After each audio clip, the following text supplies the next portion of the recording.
Değerli dostlar, değerli izleyiciler, öncelikle her birinizi salamlayıram. Söz yok ki mən ümumiyyətlə mənim haqqımda fikir bildirən, kimliyindən asılı olmayaraq heç kimə mən cavab vermirəm. Amma bəzən də haqsızlığa gələ bilmədiyim üçün ona görə istedim ki buradan video vasitəsilə cavab verim. Niyə? Deyirsiniz ki mən zəng edib müəyyən insanlara mənim haqqımda fikir söylədiklərinə görə zəng edib öz fikirlərimi onlara söyləyə bilərdim. Amma gördüm ki bir halda ki bu efir vasitəsilə yayımlanır. Ona görə bunu özümə bir borc bildim. Öncelikle Afaq Gəncəli xanım, siz bilirsiniz ki mənim sənətim və olan hansı bir təhsil ocaqlarında təhsillərim sizə zaten məlumdur. Və bunu bildirim ki 2016-cı ildə məhz Afaq Gəncəli xanım, siz mənim Kibariyə xanımla böyük konsertimin məhz aparıcısı siz olmuşsunuz.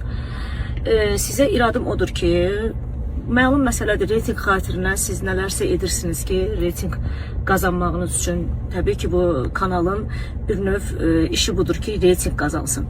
Ola bilər, mənim o mahnımı reyting xatirinə vermişsiniz, amma sizə bir iradım var ki, siz mənim ən gözəl mahnılarımdan da seçib verə bilərsiniz. Necə ki, Nəfəs mahnım illərlə sevilir, necə ki havası gəlir, əgər o səpkiyə qalsaq, əgər o səpkidə ifa olunan mahnılar sırasında olsa, nəfəsi verə bilərdiniz, havası gəlir və digər mahnılarımı verə bilərdiniz.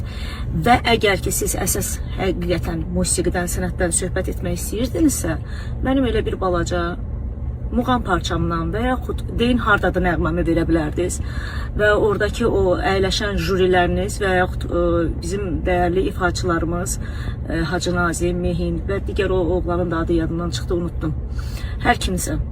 Yəni onlar da müzakirə eləyə bilərdilər orada müəyyən, əgər onların da o ixtiyarı sahibi olsaydılar ki, musiqini o dərinlikdə bilsəydilər, bəli, onların ixtiyarı çatardı ki, məni müzakirə eləsinlər. Amma siz götürmüşsünüz hansısa bir toyda ifa elədiyim və yaxud hansısa bir nəğməni ifa eləmişəm, onu götürmüşsünüz, verirsiniz reyting xatirinizdə ki, bunu müzakirə eləyək. Mən bu sizin bir balaca, yəni bu zəifliyinizi göstərdi. Mən belə başa düşürəm, çünki həqiqətən siz məni tanıyırsınızsa, mənim ən gözəl nəğməmi verə bilərdiniz. Və yaxud başqa bir nəğməmi sağaladım zaten, sizə söylədim. Qaldı ki, əzizim Mehin xanım, mən illərdir sizi tanıyıram, sənətinizə və özünüzə böyük hörmətim var. Əzizim Hacı Nazim, mənim sənə böyük hörmətim var. Çünki sən bilirsən ki, mən hansı səpkidə ifalar edirəm və hansı səpkidə, hansı yerlərdə lazım olan məclislərdə necə gözəl nəğmələr ifa edirəm. Bu da zaten sənə məlumdur. Zaten özün öz dilinlə deyirsən. Digər o qardaşa qaldıqda isə o isə bizim bütün ailə məclislərimizdə necə ki özü gitara ifaçısı idi, gəlirdi orada ifa edirdi. Mən heç kimin aşılamıram burada, aşağı salmıram. Sadəcə olaraq müəyyən dərəcədə siz məni tanıyırsınız. Və siz orada elə bir növ Afaq xanıma irad bildirərdiniz və o verilişin prodüserlərinə irad bildirərdiniz ki, Zemfira xanımın bu nəğməsini niyə verirsiniz? Zemfira xanımın filan nəğmələri də var, filan mahnıları da var, filan muğamları da var. Və onları versəydilər, siz müəyyən səpkidə söhbət eləyəcəydiniz.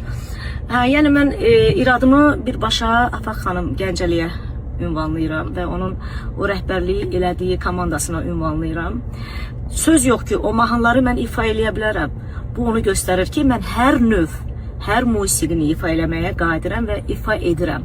Bu ola bilər bizim kommersiya baxımından bizim toylarımızda ifa olunan nəğmələrdir. Amma sizi inandırım ki, and olsun Allaha, elə sizlərin özləri